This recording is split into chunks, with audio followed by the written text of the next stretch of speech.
Welcome to Penrose Learning, where we make understanding easy. You start by getting prerequisites right. Ensure both devices use the same protocol and switch them to the same 5 GHz network or wired LAN so latency is minimized. Once done, enable the receiver mode on the display and turn off VPNs and heavy background sync on the source. Now initiate the mirror from your phone or PC. Choose the display and select high performance or low latency mode if offered. This first connection reduces packet hops and gives you a clean baseline for tuning. You now optimize the streaming path for minimal lag.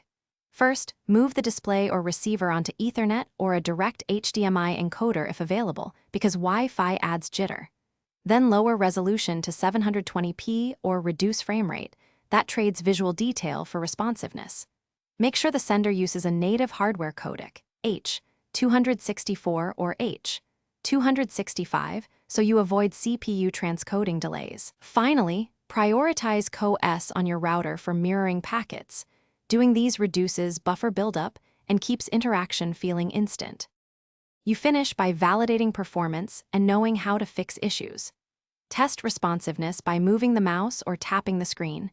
Play short 1-second clips to reveal microstutters. If you see more than about 150 milliseconds of delay, reboot your router and repair devices to clear stale connections. When problems persist, plug the source into the display with an HDMI cable. This eliminates network variables. Remember this final tip. When under time pressure, wired connection is the fastest, most reliable fallback. Thanks for watching. If this was helpful, leave a like and consider subscribing. See you next time.